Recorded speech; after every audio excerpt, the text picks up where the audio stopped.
이후에 2008년부터 2011년까지 여성공단에 들어가서 대북 협상들을 전담을 했었는데요. 북한 학자 입장에서 여성공단 4년의 경험은 참으로 솔직히 엄청난 경험이었습니다.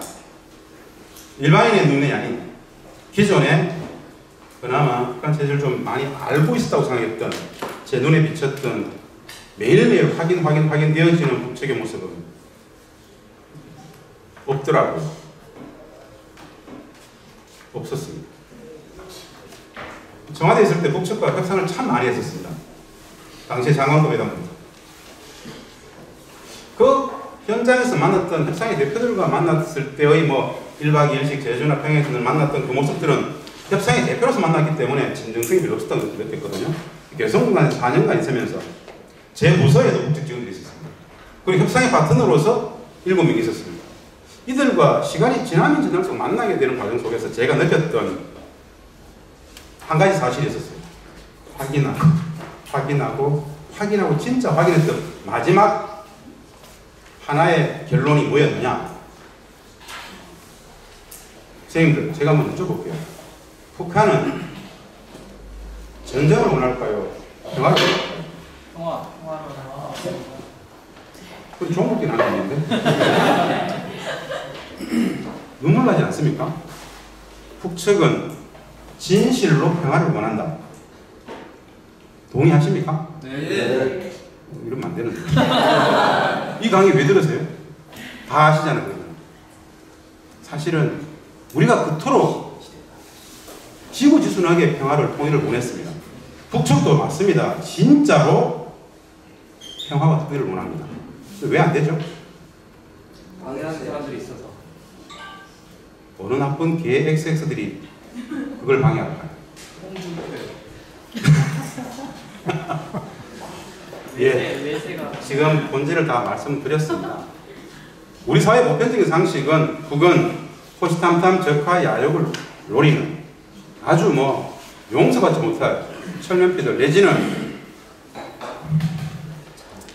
찌질이들, 루즈들, 폄훼의 대상이죠. 우리는 존중하지 않죠. 가슴에 손을 넣고 한번 얘기해 봅시다. 우리 헌법적 가치에 평화 통일이라는 게 있습니다. 대한민국의 국가의 공동 통일 방안은 민족 공동체 통일 방안입니다. 30년대 국가의 공동 통일 방안입니다. 노태우 정부 때부터. 김영삼, 김대중, 노무현, 이명박, 박근혜, 현 정부까지 단 한 번도 국가의 공식 통일 방안에 위치해서 내려본 적이 없습니다. 바로 민족 공동체 통일 방안입니다. 통일을 평화의 오랜 제도와 과정으로 설명하죠. 그 기본 정신은 뭐냐? 남과 북은 평화와 통일로 가기 위해서는 철저히 상호 존중해야 된다고 이야기합니다. 상호 존중. 우리는 진짜 북을 존중하고 있을까요? 좀 알아보죠. 아이고 이것들 참 우리 마음에 그게 있습니다. 두려움, 경계감, 혐오 사실 굉장히 저질러 보잖아요. 아닙니까? 오해입니까? 우리 사회 보편적인 인식이 그렇습니다. 이 분단체제가 만들어내는 적대적 북한인식입니다. 이제는 북맹을 넘어서 이명박 박근혜 정부 10년은 무엇을 만들었느냐? 북에 대한 혐오를 심었습니다. 혐북. 북맹을 넘어서 아예 아주 저주스러운 혐오감을 심어놓습니다. 아주 조직적으로 국가주의 주관점에서 범사회적으로 그래놓고 통일과 평화를 이야기해요. 기만입니다. 진짜 엄청난 기만이죠. 이런 부분들을 다 실질적으로 범사회적으로 종식을 지키고 진짜 평화와 통일을 이렇게 벌어지고 있는 분단시대의 종은 평화시대의 새 출발, 역사는 새롭게 시작이 되는데 우리 사회의 북에 대한 인식은 여전히 전혀 바뀌지 않고 있습니다. 4월 27일 판문점 선언을 통해서 그나마 좀 바뀐 게 있어요. 많은 국민들이 김정은 국무위원장을 대제라 그러다가 요즘은 좀 귀엽네. 현실을 이야기하는 겁니다. 사실 이것은 분단 전체사 남북관계를 전공하는 학자 입장에서는 눈물 나는 현실입니다. 그 정도로 솔직히 천박해요. 그러고도 평화를 이야기하고 그러고도 통일을 이야기해요. 모욕입니다. 그건 사실. 그러고도 국책이 문재인 대통령이라고 불러주길 바랍니까? 진짜 생각해 보세요. 우리가 김정은 국무위원장을 김정은, 정의라고 얘기하는데 그들은 우리 대통령한테 문재인 대통령 그러면 안 되죠. 그 다음에 현재 국민과 관련해가지고 왜 이 정상회담 국면이 이렇게 순조롭게 쭉 가는지, 북측은 무엇을 선택했는지, 왜 이 불가역적인 종전선언과 비핵화가 눈앞에 다가왔는지, 그 배경의 토대를 국제 국가 전략과 트럼프의 인식의 전환을 가지고 좀 다루려고 합니다. 그걸 보면 이게 진짜 분단의 시대가 끝나는구나라는 생각도 이제 하시게 될 겁니다. 이후에 전면적인 남북관계 개선 관련해서 그리고 향후에 이 비핵화와 종전선언, 평화협정은 한 가지만 보고 갑니다. 궁극의 한 가지가 뭐냐? 남북 경제협력의 고도화입니다. 비핵화 선언할 거예요. 종전선언 할 겁니다. 평화협정 체결하자 움직임 들어갈 겁니다. 올 5월 말 6월 초에 다 벌어진 우리 눈앞에서 펼쳐질 이야기들입니다. 그러면 5월 말 6월이 지나면 이유는 어떻게 될 것인가? 전면적인 남북 경협의 고도화가 기다립니다. 그럼 최초로 우리는 남북 경협을 어떻게 고도화할 것인가와 관련된 이야기들을 제가 소개를 좀 드리려고 합니다. 그것은 70년 분단 체제가 가두었던 분단 경제를 넘어서 평화 경제로 가게 되는 꿈 같은 일들이 우리 눈앞에 와 있다는 것들을 또 소개를 드릴 텐데요. 개성공단에서 4년간 만났던 그 경험을 가지고 2013년부터 내놓고 강연을 시작했습니다. 더 이상 이것을 감출 수가 없다. 평화가 임박해 있는데 북측의 저 엄청난 변화가 눈앞의 현실인데 아무도 얘기 안 한다. 다 외면하고 있다. 저 본질적 변화들을 알려줘야 되겠다.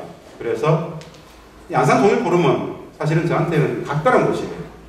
작심하고 강연을 하게 됐던 그 해에 최초로 여기 와서 강연을 하기 시작해서 드렸습니다. 매년 2번은 반드시 오죠. 그래서 공개 강연을 본격적으로 하기 시작하면서 만났던 안산통일포럼이기 때문에 저에게도 굉장한 애착이 있습니다. 사실. 그것을 계기로 안산 지역의 수많은 시민사회들을 사실 만났죠. 1년에 못해도 8번, 9번 올 겁니다. 웬만한 단위들 대부분 다 만난 것 같습니다. 계속 이렇게 오늘 처음 저 강의를 들으시는 분들은 처음 듣는데 이전에 그런 인연들이 있구나 이렇게 생각하시면 될 것 같습니다.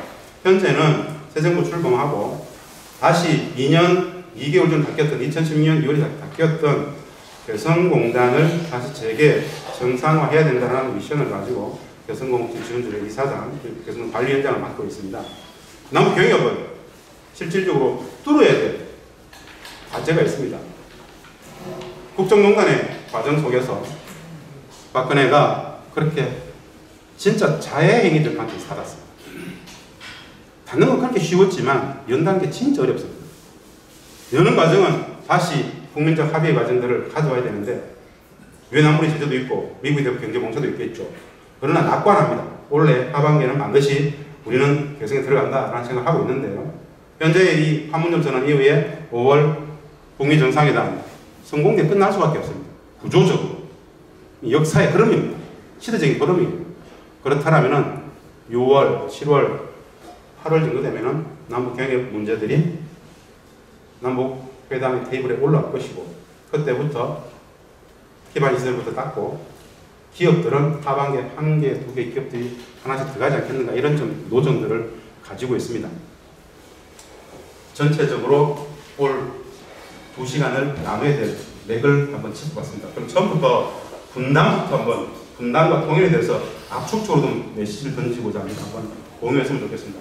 분단 통일 문제에 대한 이해 관련해서 저는 좀 분단도 통일도 개념적으로도 한마디로 좀 설명을 합니다. 분단에 대한 이해는 저기 한 장의 사전을 가지고 설명을 하는데요. 선생님들, 우리는 국민 불행의 구조적 도는 이 분단을 살아가고 있습니다.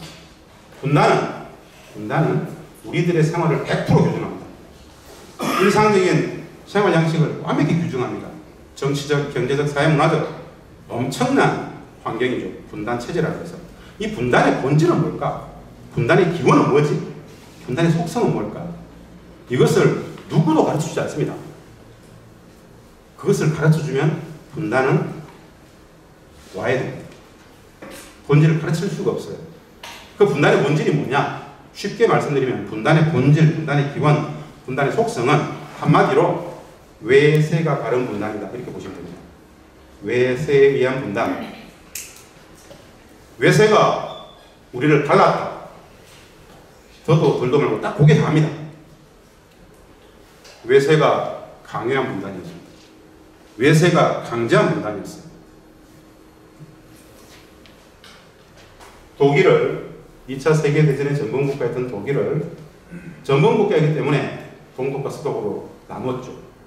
똑같은 위치대로라면 일제를 전범국가이기 때문에 일본 반도를 반으로 나눴어야 했죠.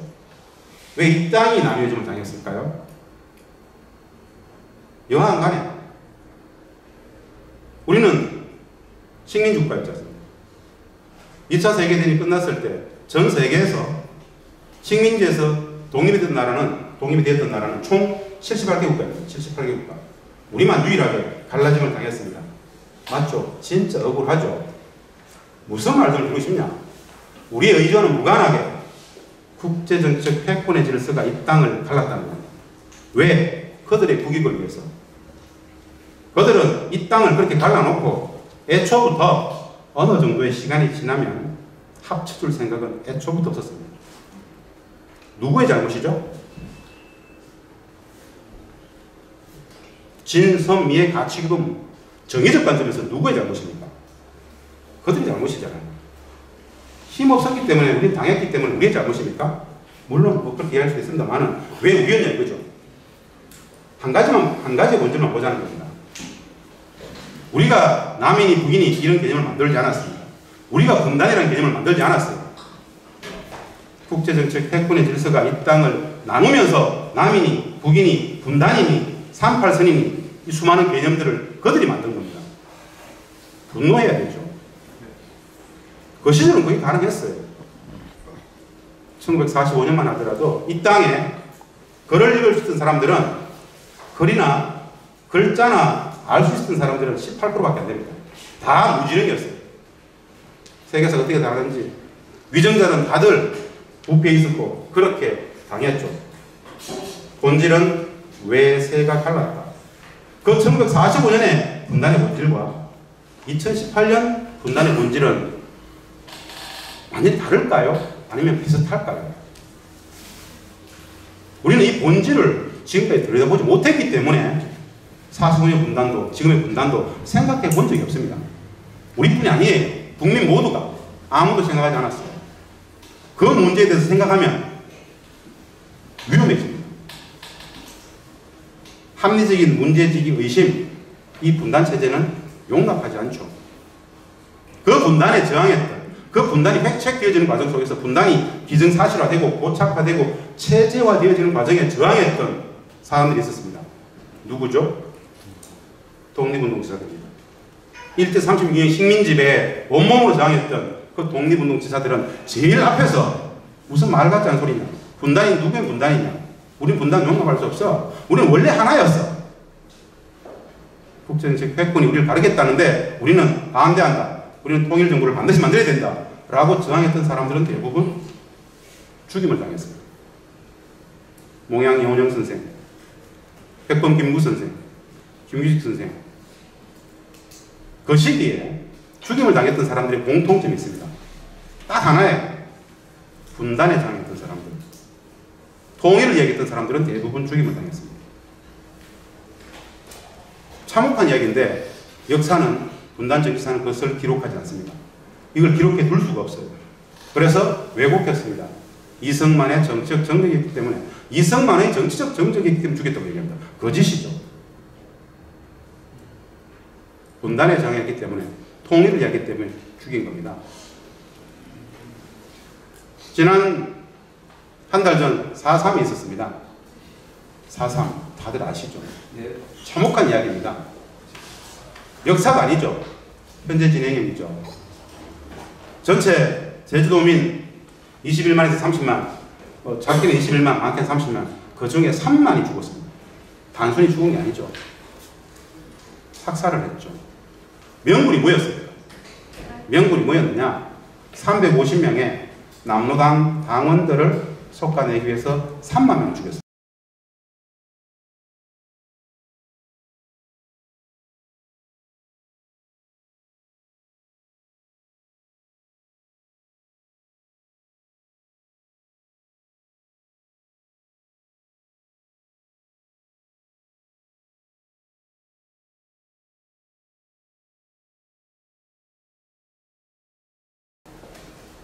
용납이 되세요? 이 역사를 우리가 외면하고 지금을 내일을 이야기할 수 있을까요? 이 죽음은 뭐냐? 분단에 저항하는 누구라도 다 죽여볼 수 있다는 엄청난 공포감을 심어준 겁니다. 누구도 분단에 저항하면 다 죽일 수 있어요. 3만이 죽어나가는 과정은 그 기록을 보고 있으면요, 눈뜨고는 차마 이걸 공부할 수가 없어요. 참으로 악랄하게 엄청난 공포감을 조성시키면서 죽였습니다. 그 역사일까요? 아니죠. 내 아버지의 역사, 내 할아버지의 이야기예요. 현재 진행인 거지. 지금도 제주는 그 상처를 받을 수가 없어요. 아무렇지도 않았어요. 그 역사에서 기록은 아직도 대통령께서 국가의 공권에 의해서 그 죽음에 대해서 애동을 했지만 진상규명도 원인규명도 아무것도 할 수가 없었어요. 여전히 분단 체제이니까. 마찬가지로 그 제주 4.3을 진압시키기 위해서 여수 순천에 있었던 군부대를 투입하려고 하니까 그 군부대 장교단부터 이들이 내 동포에게 총을 겨눌 수 없다. 우리는 내 동포들을 죽일 수 없다. 그 진압에 못 나간다라고 저항했던 게 바로 여순 사건입니다. 여순 반란 사건. 그 어떻게 합니까? 중앙에서 내려와서 다 작살내버립니다. 뭐죠? 제주 4.3 그들은 한 가지를 이야기했습니다. 통일정부를 이야기했어요. 그냥 통일정부를 이야기했어요. 5.10 5월 12일 단독선거 단선을 하면 국가가, 나라가 짜게진다. 우리 이거 하지 않겠어. 라고 제주 안에서 그지 뭐 선거가 이루어지지 않았어요. 거의 선거가 되지 않아 버렸어요. 아주 시범 케이스로 그 작살을 내버립니다. 그러면서 이 사실은 전국을 휘두릅니다. 얼마나 죽은지 모른단 말이야. 제주가 다 죽었단다고 엄청난 루머들이 돕니다. 뭐죠? 엄청난 공포심을 심어준 겁니다. 그렇게 분단은 기정사실화되고 고착화되고 체제화되었습니다. 이 분단 정치사의 아주 핵심적인 내용들을 우리 국민들이 몇 프로가 알까요? 1%가 제대로 알까요? 안 가르치는데 개인적인 지적 호기심, 개인적인 양심을 가지고 공부하는 겁니다. 누구도 함부로 공개적으로 말도 못합니다. 그런데 이 역사는 역사가 아니고 현재라면 현재. 이제는 기록이 되겠죠. 양심적인 대통령들은 김대중 대통령도, 노무현 대통령도, 문재인 대통령도 인정하기 시작했죠. 국민적 합의 속에서 그것을 역사에 확실한 기록을 남길 수 있을지 모르겠습니다만은 그 분단 시대의 분단이 획책되어지던 과정 속에서의 진실도 역사는 역사로서 기록이 되어야 될 겁니다. 지금까지 제가 말씀드린 것은 분단은 국제적 패권의 질서 속에서 강제당한 분단이었다. 거기에 저항했다가 다 죽임을 당했다. 1956년 진보당 사건에 조봉암 당수가 사형을 당하죠. 아실 겁니다. 조봉암이라는 당이 사형을 당했다. 이 정도는 압니다. 이 진보당의 조봉암 당수는 이승만 정부 초대 농림부 장관 출신입니다. 그를 방공법, 국가범법을 걸어가지고 죽여버렸죠. 왜 죽였을까요? 한 가지 죄목이 있습니다.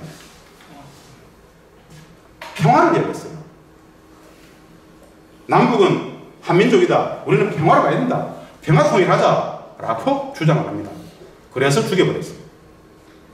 당시의 평화 통일은 북측에서 주장했거든요.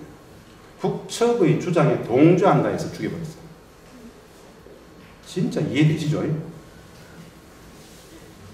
선생님들, 1990년대 중반의 말입니다. 대학의 학생운동권에서 평화협정 체계를 엄청나게 주장했습니다. 휴전협정 폐기하고 평화협정 체계를 하자. 한반도에 있어서 모든 적대의 근본 원인은 휴전협정 아니냐. 적대를 내려놓자. 정상적인 관계로 평화협정을 체결하자. 평화협정을 체결하자 주장했습니다. 이 학생들 국가범법으로 다 처벌받았습니다. 평화협정 체결은 북한의 주장입니다. 북측의 주장이기 때문에 북측의 주장에 동조했다 해서 국가보안법을 적용해서 함은경 사건 같은 다 그런 사건입니다. 대학에서 평화협정 체계를 주장했기 때문에 북측의 주장에 동조했다 해가지고 국가보안법을 걸었어요. 찬양 고무. 지금 대통령께서 평화협정 이야기합니다. 뭐가 다르죠? 2018년 대한민국 대통령께서 평화협정 체계를 주장하는 거나 1990년대 학생운동권에서 평화협정 체계를 주장하는 거나 똑같습니다. 분단체제에 기생했던 독재 정권이 그렇게 할 수 있었던 것이고 상식적인 정의적 정부가 들어왔다는 이야기입니다. 분단 꼭 잊지 마십시오. 이렇게 저는 분단을 끝낼 겁니다. 이 분단을 6시간 동안 이야기할 수는 없잖아요. 딱 10분 만에 외세가 가는 분단이다. 이것만 잊지 마십시오. 분단의 본질을 제대로 볼 수 있으면 평화도 보이고 통일도 보입니다. 외세에 의한 분단. 그러나 38선, 휴전선 이 모든 분단은 우리 어떻게 봅니까? 남과 북의 분단으로 봅니다. 당연하죠. 현상학적으로는 남북의 대치이니까. 그런데 남북의 대치 상황을 규정하는 국제정책 패권의 질서는 엄존하죠. 바로 2차 세계대전 이후에 냉전체제. 그런데 웃기지 않습니까? 90년대 89년 몰타 지금 그 조그만 몰타에서 탈냉전을 선언했는데 유일하게 갈라짐을 당했던 이 땅만은 여전히 분단체제 속에서 냉전의 굴레에서 한 발짝도 못 벗어났습니다. 전 세계는 미소가, 미중이 다 탈냉전을 받지 않습니다. 양극체제는 사라졌지 않습니까? 당했던 우리는 여전히 이 분단에 갇혀가지고 서로를 죽이니 살리니 그 세월을 거의 30년 하고 있습니다. 우리가 똑똑해져야 됩니다. 똑똑해지려면 이 분단의 본질을 볼 수 있어야 되죠. 우리가 못 보면 이 체제를 계속 살아가는 겁니다. 그 시절에는 18%밖에 글을 못 읽었기 때문에 역량이 그랬기 때문에 어쩔 수 없다 칩시다. 지금은 어떻습니까? 전 세계 최고의 국가적 민도를 갖고 있습니다. 민주주의를 위해서 6개월간 촛불도 드는 사람들이에요. 그런데 평화의 문제, 생존권의 문제, 국가의 통일 문제에 대해서는 진짜 조용합니다. 엄청난 공포가 있어요. 통일, 평화 이런 이야기들을 함부로 할 수가 없어요.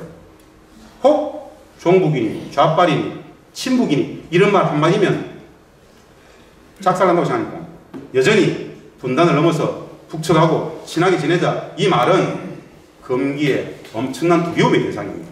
이제는 이야기할 수 있어야 됩니다. 대통령이 하지 않습니까? 대통령이 내놓고 협소통일 안 된다. 북측의 체제를 보장하겠다. 상호 존중하자. 6.25 14에 돌아가자. 종전선언하자. 평화협정 체결하자. 평화체제로 가자. 우리 민족끼리의 정신은 진짜 중요하다. 절실하다. 이 모든 말씀은 문재인 대통령 이야기입니다. 그러면 우리도 대통령이 저렇게 말하는데 같이 이야기할 수 있어야 됩니다. 여전히 눈치 보고 이러면은 분단체제를 계속 살아가야 됩니다. 마음껏 이야기할 수 있어야 된다. 분단의 본질은 외세가 가는 분단이다. 꼭 잊지 마십시오. 그러면 평화도 통일도 보인다. 분단이었습니다. 시험 칠 거예요 나중에.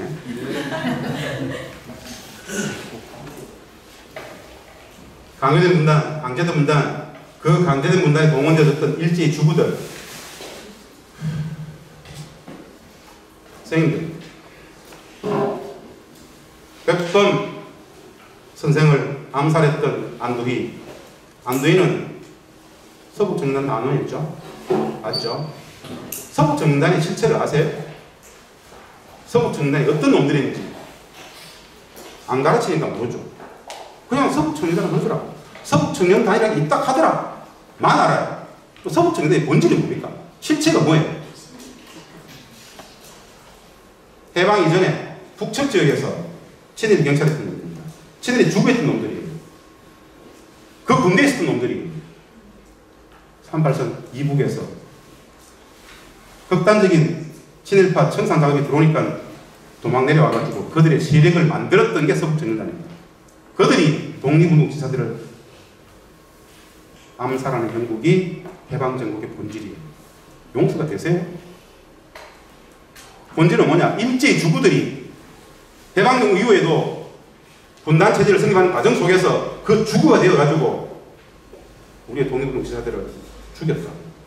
이 역사를 우리의 분단정치사를 기록을 하지 않아요. 분단이 기정사실화, 고착화, 체제화되어지는 과정 속에서 그 분단의 악영향에 있는 것들은 전부 다 지웠죠. 참혹한 이야기입니다. 지금도 국립변초원에 가보십시오.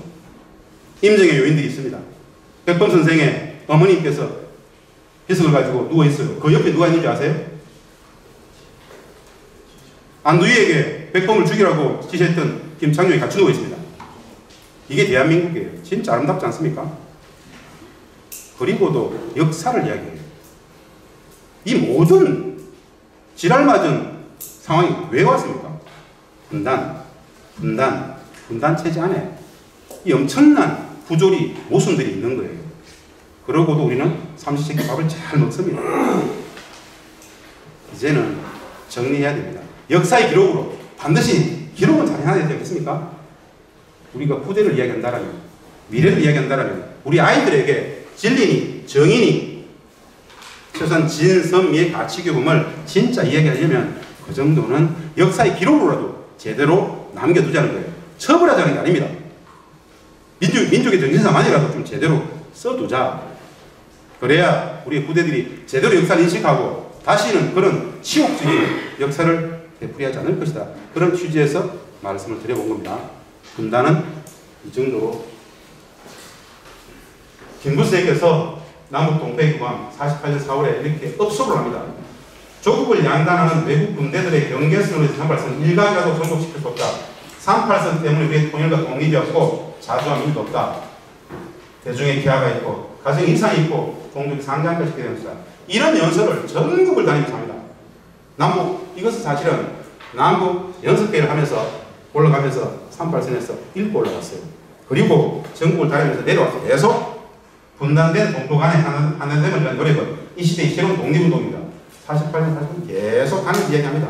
진짜 분단을 획책하고자 했던 놈들에게는 눈에 가시였어요. 놔두면 안 돼요. 대한민국에서 가장 존경받는 독립운동의 큰 어른이 놔뒀다가는 아무래도 분단이 호락호락하지 않아요. 그러니까 바로 거세해버린 겁니다. 분단의 사례당했다라고 볼 수 있는 겁니다.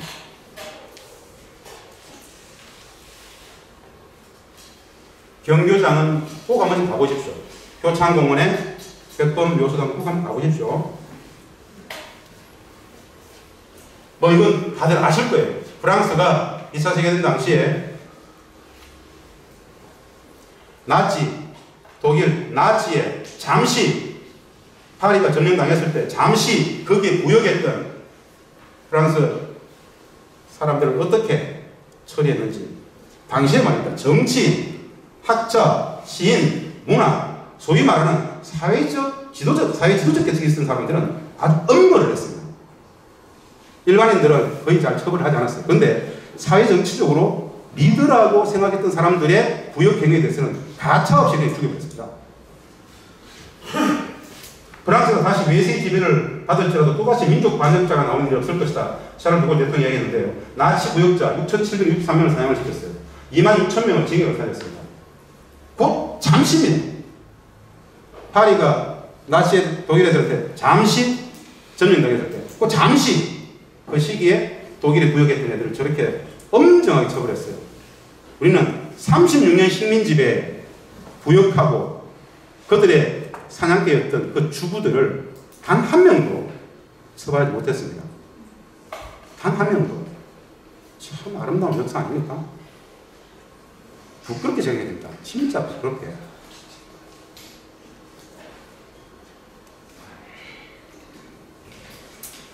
이렇게 분단 끝내고 통일 개념을 한번 보겠습니다. 통일이 뭐냐? 전 강의를 들으시는 분들은 아마도 통일의 개념을 매우 많이 왜곡하고 있을 것이다. 왜곡되게 인식하고 있을 것이다 라는 생각을 확신합니다. 제가 늘 쓰는 사례 중에 그게 나옵니다. 대한민국 국민들한테 물어봤습니다. 선생님께서는 대한민국의 국가의 공식 통일 방안을 아십니까? 1000명 중에 3명이 한다고 했어요. 사실 다 모르는 겁니다. 지난 30년간 대한민국의 국가의 공식 통일 방안이었습니다. 바로 민족 공동의 통일 방안입니다. 이게 국가의 공식 통일 방안입니다. 89년 노태우 대통령 당시에 국회에서 공포했던 매우 과학적이고 매우 합리적인 통일 방안입니다. 1단계 화해협력의 단계, 2단계 남북연합 단계, 3단계 완전 통일의 단계. 통일을 평화의 오랜 과정으로, 수십 년의 과정으로 통일을 설명합니다. 그래서 결론적으로는 평화가 통일이라고 합니다. 평화의 오랜 과정이 통일이라고 설명합니다. 우리는 그런데 통일 그러면 완전 통일만 생각하죠. 완전 통일이 있기 위해서는 화해협력의 기간을 수십 년 해야 됩니다. 이 수십 년의 화해협력의 기간을 거쳐서 남북연합도 수십 년 해야 됩니다. 완전 통일은 진짜 엄청난 오랜 시간의 끝에 오는 또 하나의 과정입니다. 국민의 정부와 참여정부가 했던 게 바로 화해협력이었습니다. 화해협력, 교류심화, 경제협력, 개성당 같은 거 2개, 3개를 만들자. 10년, 20년이 걸릴 것이다. 철저히 서로가 체제와 제도를 달리하고 오랫동안 다르게 살았는데 서로 배워야 되지 않겠어? 서로 교류하면서 서로를 알아가야 되지 않겠어? 그 신뢰가 완벽히 쌓였을 때 남북연합과 남북연합도 마찬가지로 남측, 북측, 양지역 정부가 정치권, 외교권, 국방권과 같은 기존의 모든 권한들을 그대로 다 갖고 있는 겁니다. 다만 남측, 북측, 양지역 정부 상위에 남북정상회의, 남북강요회의, 남북평의회 이 3개의 회의체를 상징적으로 운영하면서 그 상위의 3개의 회의체가 나라의 통일 문제를 전담하게 하자. 이 남북연합을 또 수십 년 하다가 진짜 1국가, 1체제 완벽한 하나 된 나라는 그 시대를 살아가는 후대들이 알아서 결정한 거죠. 몇 년 걸릴 것 같습니다. 이거 몇 년 걸릴 것 같습니다. 노력하지 않으면 안 옵니다. 노력하면 30년일 수도 60년일 수도. 그러나 노력하면 평화는 당장 옵니다. 평화만으로도 분단되어 있음으로써 우리가 겪을 수밖에 없는 수많은 분단 모순들을 다 극복할 수 있습니다. 평화만으로도 상호 교류하고 여행하고 왔다 갔다 하고 남과 북의 남자 여자 여자들이 왜 결혼을 못 하겠습니까? 결혼도 하고 경쟁 개성당 같은 12-20개를 만들고 이게 평화 속에서 다 이루어지는 겁니다. 어떠한 제한 요인도 없죠. 민족 내부래니까 관시도 없고 마음껏 할 수 있겠죠. 다만 체제와 제도가 다를 뿐입니다. 상호 존중하고 인정해주고 우리가 중국 사회주의를 인정하듯이 베트남 사회주의를 인정하듯이 뭐가 다르겠습니까? 거기 한번 끄떡이를 짓서는 그게 평화이죠. 다름에 대해서 옳고 그름 맞고 틀림 선과 악의 이분법적 흑백 논리로서 아무나 하면 됩니다. 아 다르네. 아 북쪽 사람들은 저 상황에서 저렇게 판단하는구나. 우리가 좀 다르네. 다름입니다. 다문화를 인정하는 것처럼 다양성이 같이 공존하는 것처럼 남북의 차이는 다 공존 가능한 아주 쉬운 차이예요. 그곳에 극복하지 못하는 다름은 없습니다. 틀림은 없습니다. 다름일 뿐입니다. 다름과 차이를 차별하지 않으면 됩니다. 그냥 그럴 수 있어. 이거면 이미 평화이죠. 그래서 너무 쉬운 통일인 겁니다. 이 너무 쉬운 통일을 진짜 어렵게 만드는 나쁜 놈들이 있습니다. 분단체제 기득권 세력들. 참으로 단순한 문제예요. 왜 통일 문제를 그렇게 어렵게 만들었을까요? 통일은 평화의 오랜 과정이더라. 가르쳐서야 되는 거 아닙니까? 30년 국가의 통일 방안이었는데 왜 안 가르쳤을까요? 왜 통일 교육하지 않고 분단 심화 교육하고 안보 교육 속에서 북한을 찌질이 나쁜 새끼들 용서받지 못할 놈들로 계속 국민들 뇌리에다가 이미지 시키지 않습니까? 국민들은 그렇게 교육받고 나쁜 놈들로 교육받고 나 통일 필요 없어. 내가 저런 나쁜 놈들한테 왜 통일을 해야 돼? 필요 없어. 우리 한민족 아니야? 라는 인식을 심어줬던 놈들. 분단 체제, 분단 기득권 세력들. 이 분단 기득권 세력들은 꼭 어디로 귀결된지 아십니까? 친일파, 일제주구들과 똑같이 이끌됩니다. 그래서 일제식민은 분단으로서 현재 진행입니다. 4.27 그 엄청난 전 세계가 놀라는 축복하는 정상회담을 위장평화 쇼라고 얘기하죠. 일본의 자민당이 그런 비슷한 답변을 해놨어요. 쌍둥이죠. 왜 그럴까요? 일제주구들은 말입니다. 이 땅에서 일제주구들한테 생각해보십시오. 그들은 민족이 없었어요. 일제식민 시절에 일제주구들은 민족이 없었습니다. 그래서 민족 개념을 진짜 싫어합니다. 해방되고 이후에 새로운 정부가 수립됐음에도 불구하고 독립도 해방이 되었음에도 불구하고 그들은 민족 개념을 진짜 싫어했었어요. 그런데 또 싫어하는 게 있어요. 역사를 진짜 싫어합니다. 그 역사의 진실이 드러나는 것을 진짜 싫어해요. 역사 얘기만 나오면 막 히스테리 반응합니다. 역사는 왜곡의 대상일 뿐이잖아요. 근데 또 싫어하는 게 있어요. 공동체를 진짜 싫어합니다. 공동체성을 싫어해요. 그들의 사고체계는 일신의 영달밖에 없어요. 그래서 공동체로 그러면은 알레르기 반응돼요. 민족의 개념도 없고 역사도 싫어하고 공동체도 굉장히 싫어해요. 그 정도의 부류들이 윤리와 도덕이 있을까요? 없습니다. 그래서 아주 저질의 문화를 갖고 있습니다. 함께 더불어 공존하는 이런 아름다운 문화를 아주 우습게 생각해요. 나만 잘 되면 돼 라는 사회적 담론들을 그렇게 만든 겁니다. 나만 잘 되면 돼. 나만 잘 되면 돼. 그 말은 상대방을 타고 넘어서라도 잘 돼야 된다는 아주 이상한 상대방의 불행은 나의 불행이라고 생각을 이 공동체성입니다. 그걸 완벽히 파괴한 거예요. 극단적 이기심, 극단적 불신사회를 만든 자양분들이 그들입니다. 사실은 사회문화까지 이야기하기에는 시간이 없으니까요. 넘어가겠습니다만. 자, 평화의 오랜 제도가 가진 통일이더라. 평화의 오랜 제도가 가진 통일이더라. 우리는 그냥 완전 통일 이것만 하나만 생각하지만 화해협력, 남북연합 수십 년의 과정 끝에 순간으로 통일이 존재한다. 그렇게 보시면 쉽게 볼 수 있습니다. 이제 우리의 관념 속에서 꼭 생각해 주십시오. 선생님, 통일을 어떻게 생각하십니까? 묻지 말고 평화에 대해서 어떻게 생각하십니까? 물으면 진짜 답은 간단합니다. 평화는 다 좋아합니다. 행복한 평화. 행복한 평화. 평화에 동의할 수 있으면 우리 대한민국의 공식 통일 방안에도 동의하는 거죠. 왜? 이 민족 통일 방안은 평화가 통일이다라고 가르치고 있는 겁니다. 평화가 통일입니다. 그래서 평화를 이야기하십시오. 평화를 이야기하다 보면 신압으로 통일은 와 있을 것이다. 평화를 이야기하자. 그것이 통일 개념의 핵심이었습니다. 그런데 한 가지 더. 이 대한민국의 공식 통일 방안, 민족 공동 통일 방안이 평화를 이야기한다고 했죠. 이런 30년 된 통일 방안이 있습니다. 남과 북은 이미 18년 전에 통일 방안을 합의를 했습니다.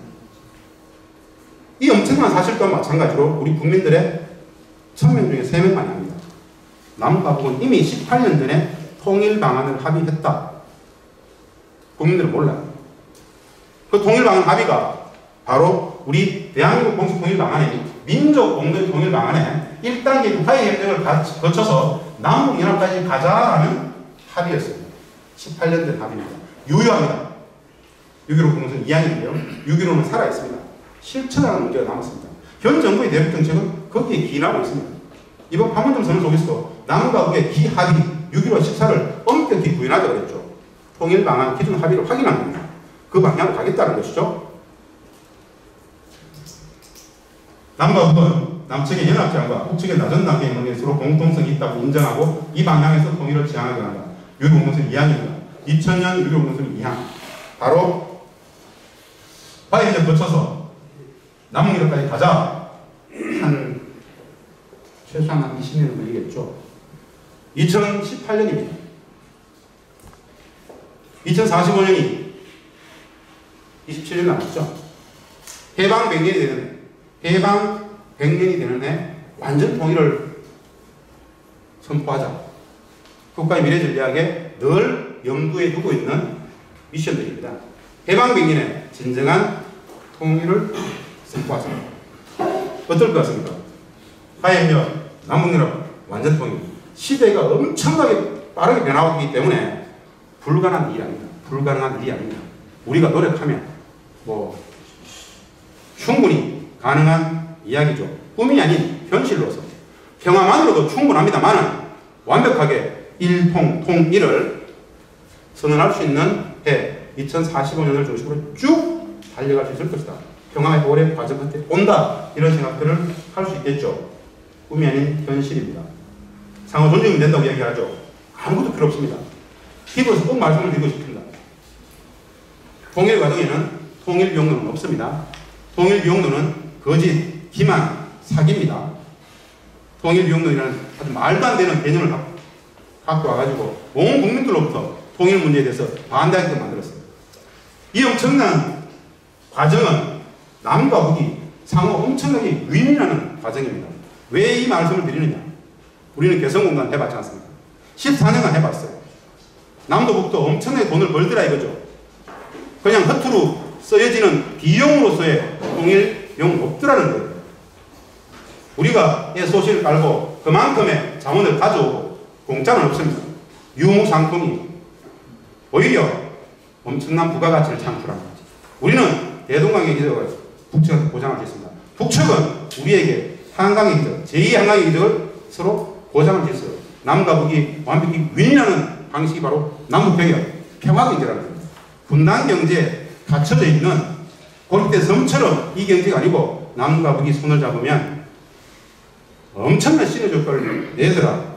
바로 개성공단의 14년 역사와 실증적으로, 체험적으로 반증하고 있더라. 그래서 우리는 확신이 있습니다. 남북이 전면적인 경제협력을 하게 되면 15년, 20년 안에 G7을 확실히 넘어갈 수 있겠구나. 골드만삭스는 25년을 봤죠. 남북이 평화경제로 가게 되면 25년 안에 G7 안에 들어간다겠죠. 25년까지 안 걸릴 겁니다. 10년이면 족할 거예요. 엄청난 분단 경제가 가두고 있었던 엄청난 기회들이, 잠재성들이 평화경제 속에서 폭발할 수 있습니다. 그 내용들은 조금 더 보겠습니다. 통일의 개념은 평화더라, 상호 존중이면 되더라 라고 말씀을 드렸고요. 이들은 통일을 원하지 않는 것이 아니고 통일을 방해하더라. 노골적으로 내놓고 방해하고 있더라. 그래서 남과 북이 진짜 잘해야 되겠더라. 통일과 평화가 우리에게 절대절명의 국가적 이익이라면 남북이 진짜 우리 민족끼리 잘해야 되겠더라 라는 말씀을 드립니다. 이들은 노골적으로 싫어하더라, 방해하더라. 다 하시잖아요. 주변 사국은 미일 중전은 한반도의 통일을 원하지 않는다. 삼척 동사도 다 합니다. 다 알면도 불구하고 그들과 통일 문제를 얘기해서 되겠습니까? 남북이 만나야 되겠죠. 상식적인 논리입니다. 통일을 남과 북이, 평화와 통일을 남과 북이 하지 누가 하는 겁니까? 일본하고 중국하고 미국하고 하는 게 아니잖아요. 남북이 할 문제를 상호 존중적 관점에서 이민족끼리 풀어야 되는 문제다 라는 말씀을 드립니다. 그 당시에 오바마 대통령께서 외교적인 훈술 체계라는 이야기를 하면서 그 평화적인 체계를 계속 피했어요. 그 훈술 체계가 뭐냐? 전략적 인내라는 이야기입니다. 참 웃기죠. 전략적 인내. 북측이 일관되게 계속 평화적인 체계를 요구하고 있어요. 그 평화적인 체계를 요구를 들어줄 수가 없어요. 그 회담장에 나갈 수가 없어요. 그래서 만들어낸 단어가 전략적 인내라는 얘기입니다. 전략적 방치죠. 전략적 회피죠. 70년 분단체제를 허물고자 하는 평화적인 체계를 계속 주장하니까 그 회담장에 나갈 수가 없어요. 북측은 우리 비핵화할게. 체결하자. 엄청나게 이 상황을 모면할 수가 없어요. 회담장에 나갈 수가 없어요. 그 어정쩡함을 표현했던 외교적인 논술 체계가 바로 전략적 인내라는 겁니다. 이해되세요? 네. 이것도 다들 이해는 잘 안 되는 것 같습니다. 어쩔 수 없습니다. 제가 아까 분명히 말씀드렸습니다. 지난 한국전쟁 이후에 65년간 미국과 북한은 전쟁 중입니다. 휴전, 엄밀히 생각해야 된다. 휴전 상황입니다. 전쟁을 쉬고 있는 상황입니다. 잠시 쉬고 있단 말입니다. 종전 선언을 못했어요. 전쟁을 종전했다는 선언을 하지 않았습니다. 휴전, 전쟁을 쉬고 있어요. 미국과 북한은 65년간 가장 오랫동안 세계적으로 전쟁을 하고 있는 상황입니다. 그래서 북한은 군사주의 국가입니다. 전 세계적인 군사적 패권을 유지하고 있는 미국에게 진짜 조그마한 나라가 전쟁을 못 끝내고 있는 상황입니다. 이 엄청난 전 세계적인 패권을 구현하고 있는 미국에게 조그마한 북측이 진짜 전쟁하고 싶을까요? 할 것 같습니까? 그 정도 대단해야 됩니까? 너무 단순한 이야기예요. 그래서 종전선언 합시다. 평화협정 맺읍시다라고 계속 요구했죠. 들어주지 않았죠. 그리고 미국의 핵태세 검토 보고서는 핵전략 파티 대회입니다. 미국의 핵태세 검토 보고서는 미국의 핵선제 공격 대상 국가 1번을 항상 북으로 상정하고 있었습니다. 불편한 진실입니다. 우리 국민들은 전혀 몰라도 됩니다. 북측 입장에서 어떻게 했습니까? 북측 입장에서는 전 세계적인 패권을 유지하고 있는 미국이 핵태세 검토 보고서에 입각해서 북한을 언제든지 핵선제 공격 대상 국가 1번으로 항상 지목하고 있어요. 매년 2번 이란. 항상 1번이 북한이었어요. 북측 입장에서 어떻게 해야 됩니까? 쟤들은 우리 못 때릴 거야. 서울 시민들이 우리를 지켜줄 거야. 뭐 이런 생각합니까? 무슨 짓을 했을까요? 살아남기 위해서, 생존하기 위해서 뭔가 별짓을 다 했지 않겠습니까? 그 별짓이 뭡니까? 65년간 엄격한 군사 국가를 유지할 수밖에 없었어요. 그들은 왜 수출 중심의 자유무역을 왜 못하고 싶겠어요? 왜 하고 싶지 않았겠어요? 전쟁적 상황인데 어떻게 이게 됩니까? 미국의 대북 경제공세는 엄혹한데 전 세계를 향해서 투자하라. 외국 투자를 그렇게 유치하고 싶었는데 미국의 세컨드리 보이콧은 북한에 투자하는 어떠한 나라도 어떠한 기업도 다 제재해버리겠다고 그러는데 아무 나라도 아무 기업도 두려워서 들어오지 않아요. 북측은 무엇을 선택했겠습니까? 어떻게든 평화협정을 체결하는 상황으로 간 거예요.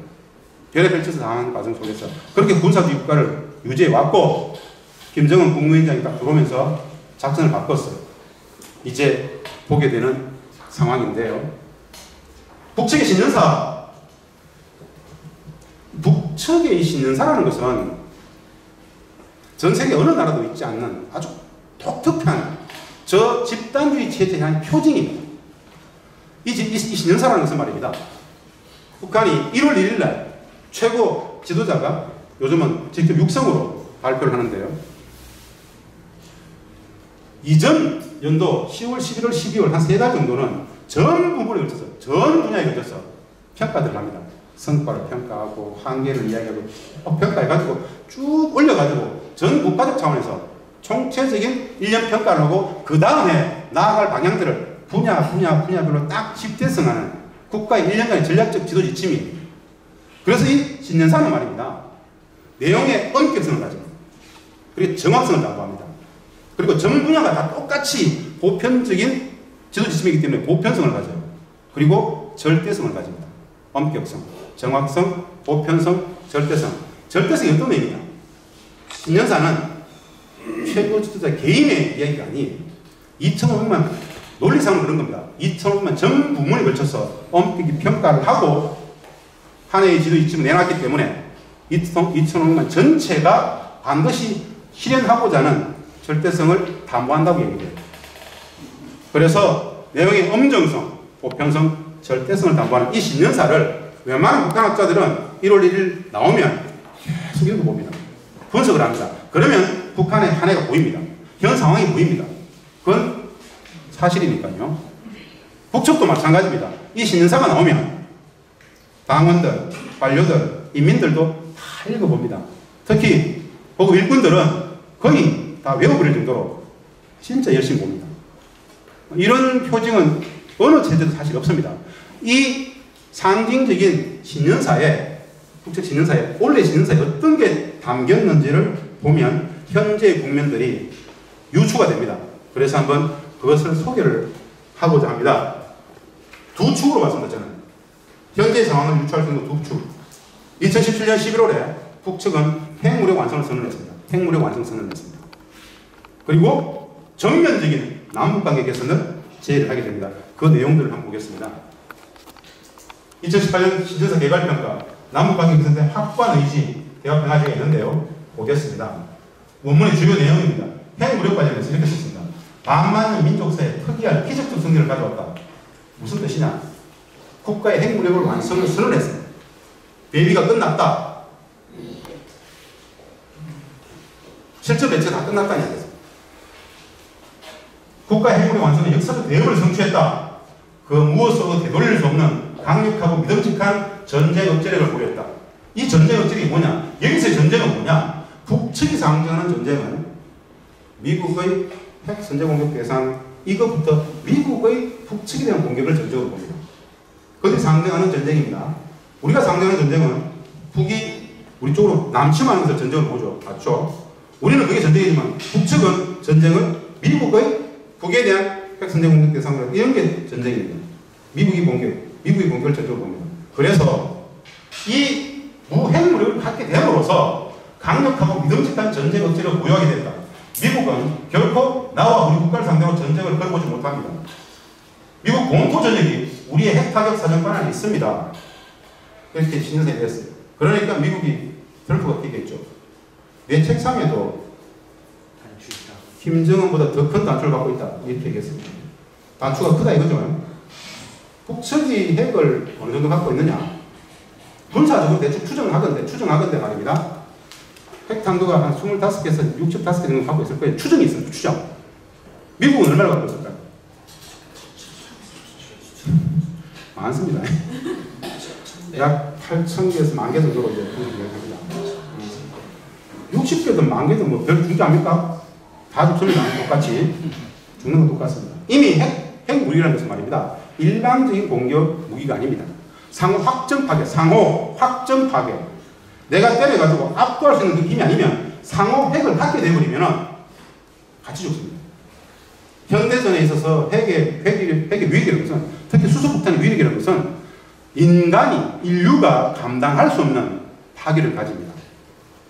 히로시마, 나가사키에 떨어졌던 것은 2,000배, 3,000배, 5,000배 이렇게 얘기하죠. 그러면 시간의 문제입니다. 다 똑같이 죽습니다. 그래서 공포의 균형이 성립이 된 겁니다. 군사적인 공포의 균형이 성립이 되어버렸다. 이것이 기존의 북미 관계와 전혀 다른 새로운 북미 관계의 기본 틀입니다. 북미 간은 어떤 관계죠? 전쟁 중인 상황이죠. 휴전 상황이죠. 불안한 상황이에요. 미국 입장에서는 말입니다. 러시아의 핵이 별로 두렵지 않아요. 정상적인 관계니까. 미국 입장에서는 중국의 핵도 별로 두렵지 않아요. 정상적인 관계니까. 미국 입장에서 북한의 핵은 진짜 두렵습니다. 왜? 비정상적인 전쟁 중인 상황이잖아요. 이 전쟁 중인 휴전 상황이라는 것이 비정상이라는 의미입니다. 미국은 어떤 선택을 해야 될까요? 이 비정상적인 전쟁 상황을 계속 가져가야 될까요? 평화협정을 맺어야 될까요? 합리적 선택은 평화협정을 체결할 수밖에 없는 상황으로 내몰린 겁니다. 즉 북측의 핵무력 완성 선언은 이제 더 이상 미국이 계속 평화협정 체결을 회피하면서 도망다녔던 상황을 용납하지 않습니다. 종전선언하고 평화협정을 체결해야만 하는 미국적 이해관계도 이미 생겼다는 이야기입니다. 북이 평화협정 체결을 강하게 요구했습니다. 이제 미국도 종전선언하고 평화협정을 체결해야만 하는 당위적 근거, 환경이 조성이 되었다는 이야기입니다. 이해되세요? 네. 안 되는 분들이 좀 있는 것 같아요. 이게 말입니다, 선생님들. 이제 잘 들으십시오. 이것이 바로 김정은 국무위원장의 대미 군사전략입니다. 무슨 뜻이냐?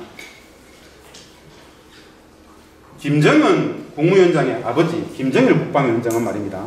미국과 대화와 협상을 통해서 평화협정 체결을 할 수 있다고 믿었습니다. 그래서 94년 북미 제네바 협정을 했고요. 99년 북미 베를린 선언을 했습니다. 그리고 2000년 10월 북미 공동 커뮤니케도 했습니다. 이 세 번의 합의는 북이 핵을 동결하고 이후에 확산시키지 않으면 비확산하면서 비핵화까지 간다. 미국은 북에 대한 경제 공세를 해제하고 정상적인 북미 관계를 가지며, 즉 북미 대사도 외교적 관계를 수립하며 휴전협정을 평화협정을 대체한다. 당연히 종전선언한다. 이 두 개를 같이 일괄 동시 단계적으로 타결하자. 94년, 99년, 2000년 10월 세 번의 북미 간의 타결이었어요. 합의였어요. 이 세 번의 합의를 다 누가 깼을까요? 불편한 진실이지만 미국이 다 깼습니다. 그리고 그 양자 북미 간에 맡겨놓으니까 엎어버리니까 저거 실효성이 없잖아. 참여정부 들어와가지고 양자한테 맡겨놓지 말고 미, 일, 중, 러 우리까지 남북, 미일, 중, 러 6자가 북핵 문제와 평화협정 체계를 같이 타결하면은 미국이 함부로 엎지 못한다라고 봤어요. 그래서 6자회담을 같이 했던 거예요. 그래서 2005년 9.19 공동성명을 타결했습니다. 그리고 2007년 2.13 합의도 있었죠.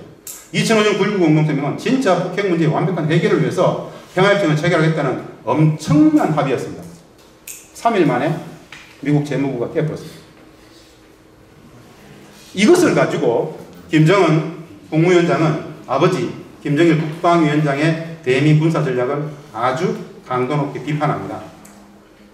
아들이 아버지의 군사 전략을 비판해 유명한 보고서를 하나 썼어요. 내가 미국이어도 공화국 조선과의 평화협정 체결을 해주지 않겠다.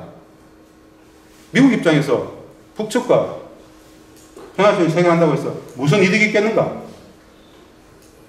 미국이 평화협정을 체결할 수 있는 유일한 한 가지 조건은 이 전쟁 상황 속에서 미국 그들도 군사적인 공포에 휩싸여 봐야 불안정한 휴전을 넘어서 평화협정을 체결할 수 있을 것이다. 그래서 우리가 실질적으로 미국을 군사적 공포에 휩싸이게 해야 된다. 군사적 물리력밖에 없다. 라고 하면서 2013년부터 2012년 아주 강도 높게 핵무력 완성으로 막 이어가죠. 그러면서 그렇게 얘기합니다. 2013년, 14년. 2013년, 2014년. 우리는 더 이상 미국에게 대화와 협상을 통해서 평화협정을 부불하지 않겠다. 우리의 군사적 물리력으로서 평화협정을 강제하겠다. 미국이 스스로 이 평화협정 체결의 장에 나올 수밖에 없도록 만들겠다라는 게 김정은의 대미 군사 전략이었습니다. 지금의 영국입니다. 지난해 수십 회의 미사일을 쏘아 올리고 고각 발사를 하고 수폭 실험을 하고 유엔 안보리 제재를 아주 적극적으로 목적식적으로 다 위반하면서 다 도발하면서 핵과 수폭과 대륙간 탄도미사일을 보유하게 됐습니다. 이것이 그 이전과 이후를 나눌 수 있는 하나의 분수령입니다. 이제 미국은 굉장히 다급해졌습니다. 지난해의 전쟁 위기 기억나세요? 엄청났던 전쟁 위기. 그 전쟁 위기의 본질이 뭐냐? 미국 입장에서는 전 세계적으로 가장 신뢰하지 않는 게 러브스테이트, 불량국가, 강국가 북한이에요. 전쟁 중인 상황이에요. 그런 전쟁 중인 북한이 핵을 가지게 됐어요. 고각 발사 다 했어요. 보고 있으니까 저게 북측의 대륙간 탄도미사일은 어디까지 날아갈까요? 지금까지 나와 있는 고각 발사 그 각도를 딱 쟀을 때 몇 킬로미터 올라간 걸 다 계산했을 때 어디까지 날아갈까요?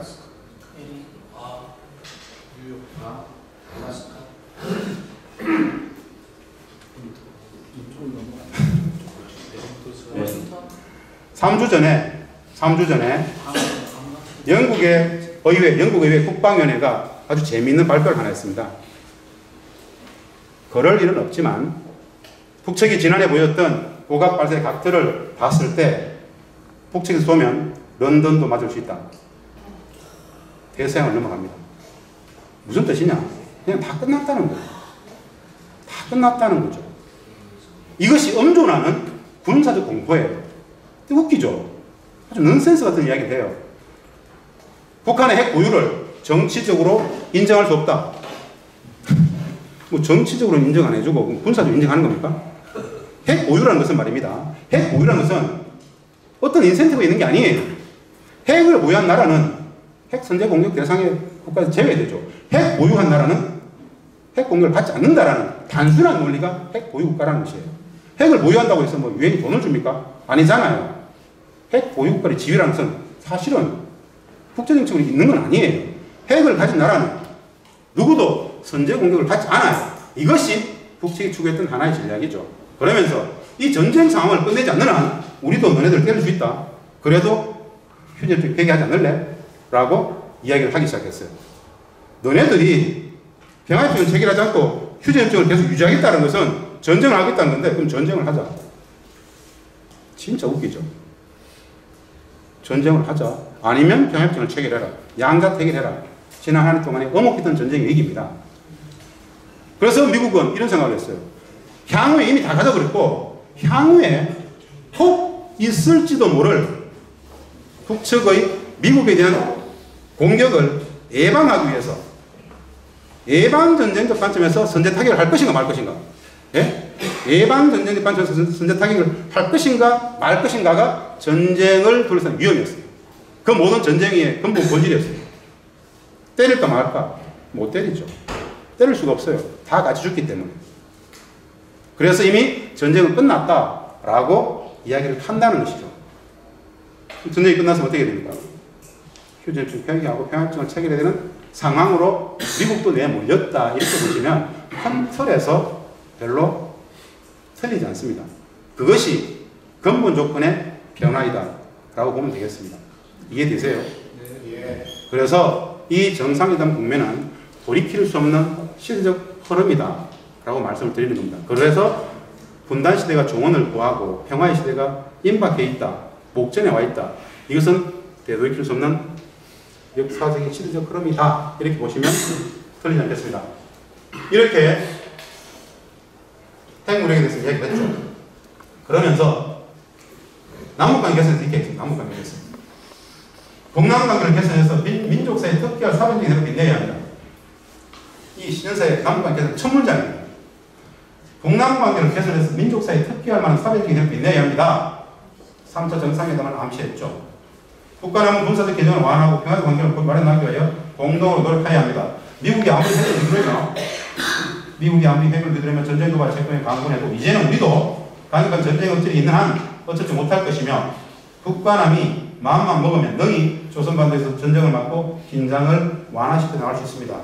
참 재미있는 표현 아닙니까? 그들이 인식하는 거예요. 그들은 어떤 생각을 하느냐? 남과 북이 마음만 먹으면 한반도에서 전쟁을 막고 긴장을 완화시켜 나올 수 있다.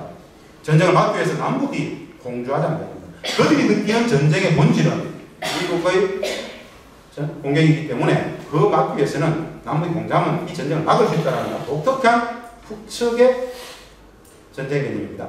우리하고 좀 다르죠. 그들이 느끼는 군사적 공포일 수도 있습니다. 민족적 화해와 통일을 지향하는 분위기를 조성해야 된다. 이렇게 얘기하면서요. 북남관계에서는 모민족의 힘을 합쳐 중대사입니다. 북한함이 오해 불신을 풀고 책임을 이끌어 가야 됩니다. 민족적 화해가 원한다면 누구하고도 다 만나겠습니다.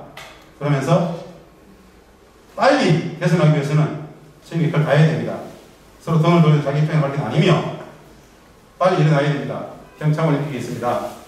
민족 위성을 가장 좋은 계기로 될 것이며 우리는 대회가 성과적으로 개최될 진심으로 바랍니다. 대표단 파견을 포함하여 필요한 조치를 취할 용의가 있으며 북남당국이 시급히 만날 수도 있습니다.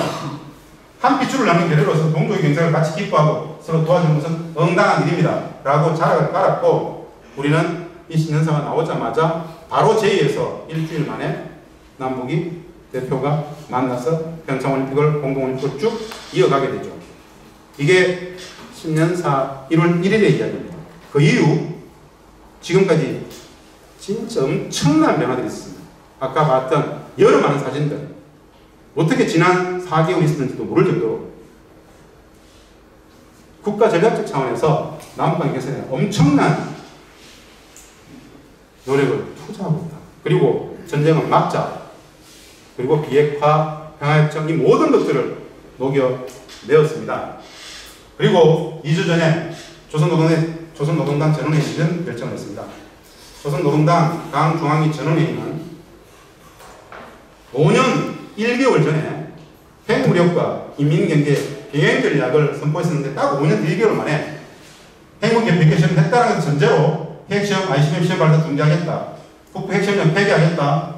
핵무기 핵기술을 비확산하겠다. 핵무기 선제 불사용 사용하지 않겠다.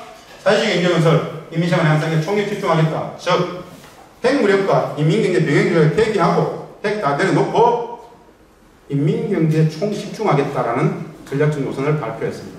5년 1개월 만에 핵무력과 인민경제 병행 전략이 성공했음을 선언하고 이제 우리 내려놓을 수 있다. 우리 다 해봤다. 이제는 경제에 총집중하겠다. 그러니까 우리 비핵화할 테니까 평화협정을 맺자라고 미국에게 담대한 제안을 하게 된 겁니다. 우리는 이걸 받았죠. 그래서 4.27 판문점 선언에서 완벽한 비핵화 그 목표를 확인했고 종전선언 평화협정으로 나아가자라고 양 당사자는 이미 합의했습니다. 그 휴전협정의 당사자인 미국과 북한이 남아있습니다. 5월 말에 종전선언과 비핵화 선언이 동시에 나온다라고 보면 되겠습니다. 미국의 전략 변화 간단합니다. 참으로 간단합니다. 트럼프 이야기를 한번 들어보겠습니다. 트럼프 이야기. 수십 년간 미국이 세계의 시장을 유지하는 데 엄청난 돈을 쓰고 있다. 우리는 세계의 경찰의 일을 원하지 않는다. 우리 자신의 시장을 유지하기 원하고 우리나라를 제공하기 원한다. 트럼프의 아주 독특한 인식입니다. 후보도 이렇게 얘기했어요. 지구촌 정세 판단에서 중요한 것은 미국은 더 이상 좀 다른 나라 문제에 대해서 간섭하지 않겠다. 더 이상 세계 경찰이 아니다. 전쟁을 계속하고 외국의 군대를 주둔시킬 돈이 없다. 경제가 그들이 나서 미국을 다시 살리는데 힘을 쏟겠다. 전 세계 100개의 나라에 나가 있는 1000개, 1500개의 미군 기지들을 좀 불러들이자. 라는 이야기를 노골적으로 하기 시작했습니다. 2차 세계대전이 전 세계적인 군사적 물리력으로서 패권을 유지하는데 불러들이겠다고 이야기하니까 미국이 발칵 뒤집힌 겁니다. 미국의 군사복합체는 말도 아니죠. 사실은 트럼프는 부동산 재벌입니다. 군사복합체 이해관계는 굉장히 자유로워요. 미국을 살리자. 왜 우리가 우리의 세금을 가지고 전 세계 그런 전쟁에 개입하고 그 전쟁 왜 하냐? 그래서 고립주의 뭐 이렇게 얘기를 하는데요. 이 독특한 이해관계가 우리한테 기회이지 않습니까? 세계 경찰을 자처하면서 모든 나라들의 군사적 패권으로 쭉 개입했는데 하지 않겠다. 우리 빠질 수 있어 라고 노골적으로 이야기하는 과정은 우리한테는 70년에 찾아온 엄청난 호기죠. 이 기회를 적극 활용할 필요가 있겠다. 힐러리와 트럼프의 차이인데 중요한 건 트럼프 개인의 이야기 아닙니다. 이런 트럼프를 미국의 51%의 국민들이 선택했다는 거예요. 그 저변에 미국 시민사회 흐름들도 봐줄 수 있어야 되겠죠. 트럼프 개인이요. 아주 뭐 사실 좀 이상하잖아요. 웃기잖아요. 하루에 9시간씩 TV나 보고 말입니다. 관종이에요, 관종. 그러나 마나 우리는 이 기회를 한반도 평화의 질서를 수립하는데 적극 100% 활용할 수 있어야 되겠죠. 그것이 우리의 무기이니까. 전면 남북관계에서 대비가 뭐 이건 뭐 이런 것이 있다고 넘어가겠습니다. 이런 이야기입니다. 2015년인데요. 김정은 국민인이 하겠습니다. 미제가 보병총을 갖고 있어서 50년 나갑니다. 미제가 워낙 어떤 전쟁과에 다 상대적 그런 힘이 있습니다. 미국이 핵을 쥐고 우리를 위협 공갈하는 시스템은 영원히 종식되었습니다. 미국이 우리에게 더 이상 위협과 공포의 존재가 아니라 우리가 미국의 가장 큰 위협과 공포인 것이 현실입니다. 휴전 상황 속에서 우리도 그들에게 위협입니다. 라는 상황인식을 공개적으로 설명해버렸습니다. 그해 2015년 3월 3일 제네바 군축회의에서 이소영은 이렇게 얘기합니다. 한반도 조선반도에서 모든 적대의 근본 원인은 휴전협정인데 우리는 지난 65년간 미국에게 평화협정 체계를 주장했다. 미국은 안 들어준다. 미국이 평화협정 체계를 안 들어준다는 것은 전쟁을 하겠다는 것인데 우리도 미국을 억제할 수 있고 필요시 선제 타격도 할 수 있다. 그러니까 해답은 평화협정 체계이다. 아주 공개적으로 이야기를 곳곳에서 계속 합니다. 이것이 미국으로서는 굉장히 부담스러운 엄청난 저항이잖아요. 휴전협정을 폐기하고 평화협정을 맺든지 전쟁을 하든지 조금만 하라고 계속 유엔에서 군축회에서 계속 그런 얘기 한단 말입니다. 이 상황이 2016년, 17년 지금까지 와 있는 국면이다 이렇게 보시면은 컨트롤에서 틀리지 않습니다. 그 사이 북미 간에는 엄청난 평화협정 원인이 있었습니다. 지난 한 해만 하더라도 공식, 비공식적으로 최소한 8번 이상 만났습니다. 드러난 것만. 2015년 12월에 이야기했어요. 존 커비 국무부 대변인이 북이 먼저 평화협정 원인 제안한 게 맞다. 조건 때문에 안 된다. 뭐 이런 이야기였죠. 그런데 미 국가정보국장이 2015년 5월에 한국에 들어가지고 윤명태 장관을 만났습니다. 외교부장관을 만났어요. 북미평화정치에 남측이 양해할 수 있겠나? 외교부장관 윤명태 외교부장관은 절대 평화정치가 안 된다 라고 얘기했죠. 사실 이걸 언론에 깼어요. 왜 깼는가? 북미 간에는 평화협정을 둘러싼 엄청난 물리 접촉이 있는데 우리 정부의 평화협정 체결 반대라는 그 입장을 가지고 가서 북측한테 협상의 지렛대를 썼어요. 남측 정부도 원하지 않는다. 그래서 협상에 우위를 했던 거예요. 그걸 노골적으로 그 엄청난 사안을 언론사에 흘려가지고 그래서 우리 국가정보국장이 윤명세 장관한테 물었는데 윤명세 외교부 장관이 절대 평화협정 안 된다라고 얘기했다라고 딱 리크를 시켰어요. 그 말은 뭐냐? 북측에게 남측 정부도 안 된다는데 니들 왜 자꾸 평화협정 체결하자고 그러냐? 해결 내놔라. 이런 협상의 지렛대로 저건 썼다는 이야기입니다. 엄혹한 정체 속에서 비핵화와 평화협정을 둘러싼 굉장한 북미 간의 논의들은 충분히 이루어져 왔다는 이야기예요. 그런데 대한민국에 박근혜 정부가 아닌 문재인 정부가 등장했어요. 독자적 자율성을 가지고 평화협정 체결, 종전선언에 대한 확고한 의지를 갖고 있는 비핵화와 종전선언, 평화협정 체결에 대한 확고한 의지를 갖고 있는 정부가 들어와 버렸어요. 이것이 근본적인 또 하나의 환경의 변화입니다. 비핵화, 종전선언, 평화협정은 우리 눈앞에 임박해 있는 현실이다 이렇게 보셔도 별로 틀리지 않다는 말씀 다시 드립니다. 남북미 정상회담이 있었습니다. 뭐 이렇게 우리 보이콧 대표랑 갔고요. 다 만났습니다. 중국도 만났고요. 시진핑은 북중 정상회담 이후에 트럼프에게 대해서 전화를 했습니다. 남북 미중 4개국이 평화협정을 체결하자. 시진핑이 7월달, 6월달 내 평양 갈 수 있다. 거기서 남북 미중 평화협정 체결 제안할 수 있다. 이런 얘기 막 합니다. 이건 중국도 미국에서 이미 공론화되어 있는 상수입니다. 이 적극적인 변화들을 가장 읽어주지 않고 분석도 가장 이상하게 하는 게 한국 언론입니다. 안 보이니까. 이 상황이 안 보이니까. 자의적으로 해석합니다. 되겠나? 쟤를 피우고 싶겠죠. 근데 이미 북미 간에는 큰 타결이 돼 있는 거죠. 마이크 폼페이오 미 국무장관이 이미 김정은을 만났습니다. 모든 것이 대부분 다 양해됐을 거예요. 웬만한 것들은 다 타결이 될 겁니다. 종전선언이 있는 순간과 그 이전 이후를 말할 수 있을 거예요. 종전선언이 있는 순간 그 이유는 전 세계를 향해서 미국과 북한이 판문점에서 종전선언을 하게 되면 이유는 어떤 일이 발생할까요? 정상적인 시대가 오겠죠. 상상 그 이상일 것이다 라는 생각을 해봅니다. 예를 들어서 도래영 이상원 의원이 북미 정상회담의 목표가 북이 핵을 100%를 포기하고 가능하다면 남북미 중 4개국이 평화협정을 체결하도록 하는 것이다 라고 얘기해요. 이미 이제 이것이 하나의 상수가 되어가고 있는 겁니다. 일본은 어려워졌습니다. 일본이 사실은 많은 통로를 통해서 북측에게 빨리 조1 정상회담을 제안하고 있습니다. 북측은 분명히 이야기했습니다. 노동신문이 이렇게 평가를 했어요. 일제가 조선민족에게 끼친 폐악질은 전 일본 반도를 다 팔아서라도 갚지 못한다. 표현이 참 재밌죠. 전 일본 반도를 다 팔아서라도 너네들의 일제 식민의 상수 폐악질은 못 갚아. 그러면서 진정 조일 정상회담을 진짜 원한다면 가장 먼저 진정 30년 식민지배에 대해서 가장 정확하게 사죄부터 하라. 아베가 할까요? 아베는 못합니다. 자기 아버지 조상을 다 조정해야 됩니다. 그래서 일본에는 성공 결정이 있을 수 있습니다. 그러기 전에는 조일 정상회담이 안 될 것이다. 물론 일본이 물밑에서 공개하지 않고 국가 대 국가로서 정부 대 정부로서 가장 엄격히 사죄를 표명하게는 할 수 있을 것이 북측은 필요 없다. 공개적으로 해라. 전 세계를 공개적으로 해라. 이야기를 하겠죠. 그것이 큰 분수령인데 당분간은 일본은 굉장히 어려워졌다라고 보시면 되겠습니다.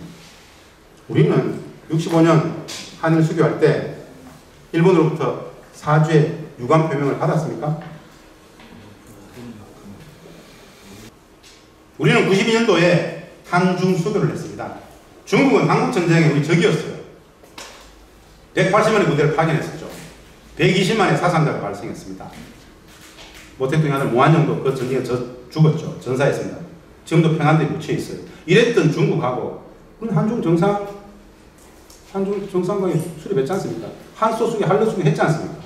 일제 식민지, 30년 식민지배 했던 일제와도 20년 만에 한마디 사죄도 없이 유감 표명도 없이 한일주기를 했지 않습니까? 온 국민들이 반대하고 온 대학들이 반대했음에도 불구하고 했잖아요. 근데 왜 남북은 안 될까요? 왜 남북은 안 됩니까? 분단의 본질을 자꾸 보라고. 분단의 본질. 남북이 문제가 아니잖아요. 국제정책 패권의 질서가 강제하는 거죠. 한일 주교는 누군가가 시키면 하는 거죠. 3억 달러 대충 받고. 참으로 부끄러운 이야기입니다. 참혹한. 우리 아이들에게 어떻게 가르칠 거예요, 그걸? 다시 돌아와서 얘들은 좀 어려워졌다는 걸 알고 계십시오. 정상회담 정부평가를 문재인 대통령께서 이렇게 얘기했습니다. 세계사를 극적인 변화가 일어납니다. 대전환의 길이다. 미 국무국방부 이렇게 얘기했습니다. 북의 핵 억지력이 외국 침략을 저지하고 핵 보유국으로 인정받을 만한 수준에 올라있다는 자신감이 김정은의 이 협상의 태물로 이끌어온 것이다 라고 이야기합니다. 그러면서 북을 외교적으로 인정하는 것, 즉 북미관계 정상화와 전쟁상도 종전선언은 미국으로서 크게 부담 없는 조치다. 핵 미사일 시험 유예 조건으로 비핵화가 아닙니다. 핵 동결 조건으로 남북 경제협력이나 평화협정 체결, 북미관계 정상화 같은 인센티브를 제공하는 것은 가능하고 바람직하며 검증 가능한 현실적 방안이라고 얘기해요. 페리 프로세스 페리입니다. 키신저도 마찬가지 이야기합니다. 지미 카터 전 대통령도 마찬가지 이야기합니다. 미국은 이미 이것이 하나의 큰 흐름이에요. 그런데 우리 대한민국에 분석한다는 사람들은 아주 웃기지 않아요. 가장 정신 못 차리고 있어요. 왜냐? 가짜들이 많아요. 가짜들. 언론에 나와서 계속 떠들고 있는 거 보면은 쥐어잡고 싶어요. 정신 못 차리는 것들이에요. 분노심이다 말입니다. 이 역사의 대전환기에 그 의미가 뭔지도 모르고 아주 그냥 그런 것들 안 나왔으면 좋겠어요. 네. 네, 3차 남북 정상회담이 있었습니다. 평화와 번영, 통일을 위한 판문점 선언입니다. 평화가 지속되면 번영이 옵니다.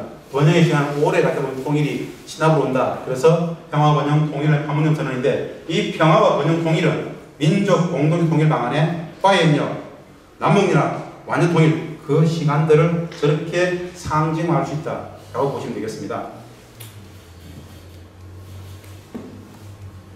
이렇게 잠시 다녀왔습니다. 잠시 다녀왔죠. 잠이 탈출이라더라고요.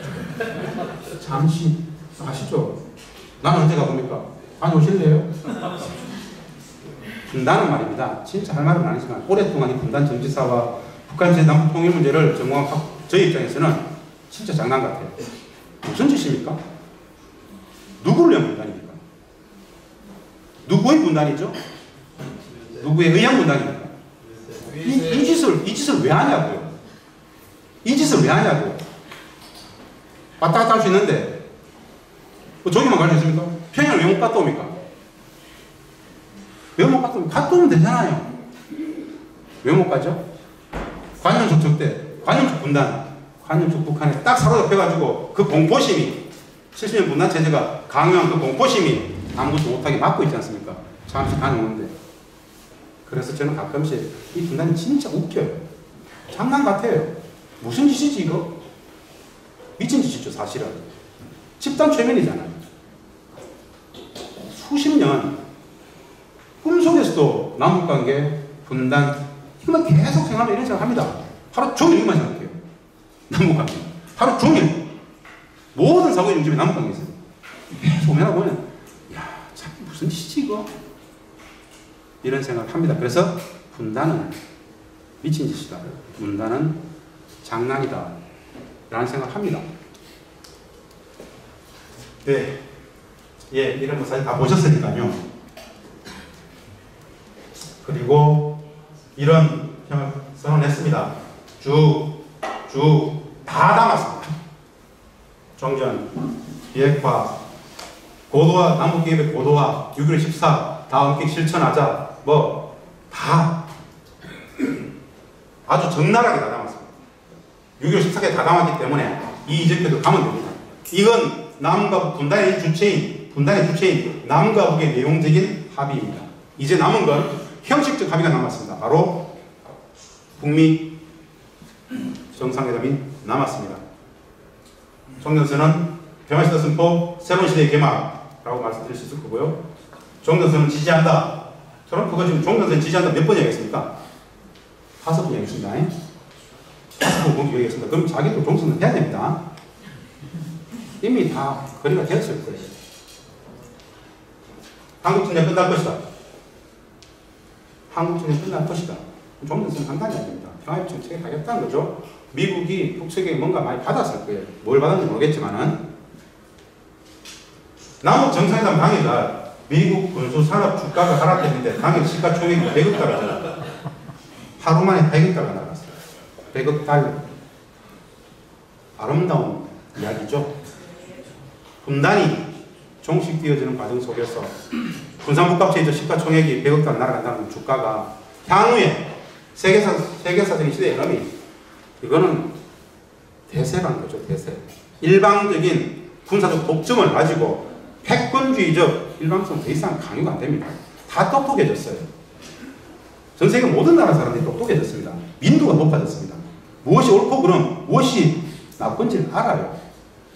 모든 나라는 누구나 약소국이든 애국이든 중경국이든 존재하는 것 자체로서 인정받을 수 있어야 됩니다. 그것이 순리죠. 정의고 진리죠. 이제 21세기는 그럴 수 있어야 되겠죠.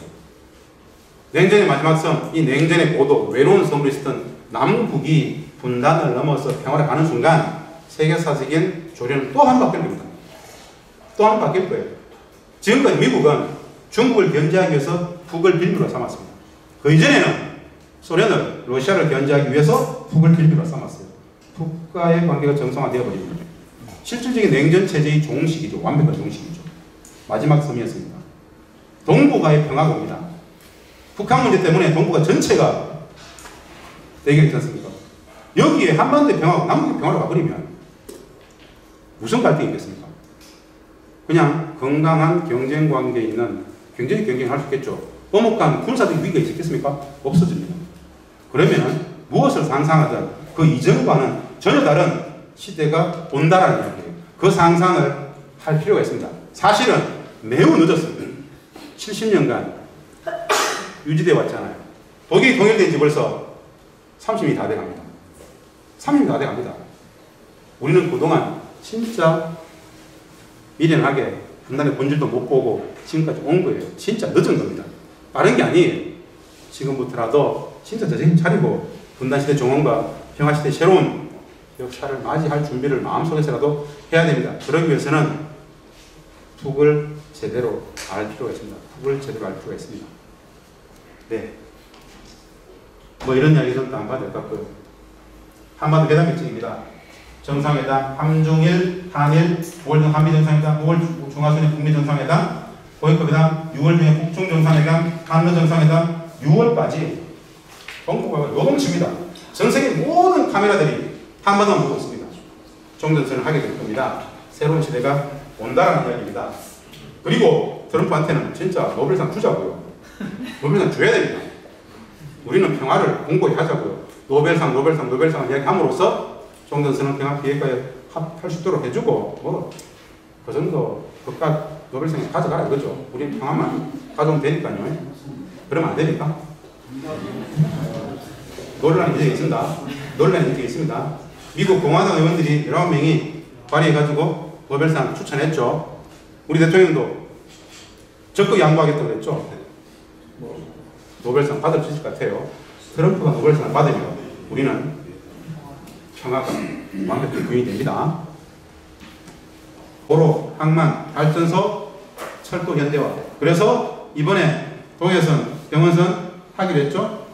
정상회담 당일날 김현미 국토부 장관이 그 만찬에 같이 갔죠. 왜 들어갔을까요? 소실 깔아야 되니까. 바로 남북자원협력과의 소식건설은 2007년 14선의 합의들입니다. 10년 전, 11년의 합의예요. 늦었지만 이제라도 해야 되겠죠. 그것이 가져올 엄청난 민족경제 융성들, 남과 북이 새로운 평화경제 시대로 폭발하는 평화경제 시대로 들어간다. 개성단도 2단계, 3단계로 확장될 것이며 제2, 제3의 해수경제특구, 남포, 신의주, 함흥, 원산으로 쭉 간다. 향후 5년, 10년 안에 우리 앞에 벌어질 일들이에요. 양안관계, 중국, 대만 얘기를 제가 소개를 예전에 많이 했었습니다. 우리보다 많이 늦었었지만은 그들은 10년 만에 중국의 대만의 기업 8만 개가 중국에 갔다 그랬죠. 대한민국의 기업 5만 개가 북측에 가면 어떻게 됩니까? 이 대한민국 남측에는 그 연간 협력업체가 한 50만 개가 될 겁니다. 남북은 경제 통일로 가는 겁니다. 자본주의화가 아닌 자본주의와 사회주의 경제가 공존하면서 서로의 제도를 인정해줄 조건 속에서 개성단 같이 상호 윈윈하는 것이 있을 말입니다. 그러면 대한민국 경제는 진짜 폭발하고 골드만삭스가 이야기했던 G7을 훨씬 앞당겨서 넘나게 될 것이다. 우리 앞에 10년, 15년 안에 펼쳐질 그림들이다 라는 정도의 말씀을 드리면서 이건 끝까지 한번 밤새야 되니까요. 예, 한마디 통일 코리아 감사합니다 있는데요. 사실은 시간이 부족해서 이건 끝까지 한번 밤새야 되니까요. 이 정도로 마치겠습니다. 감사합니다.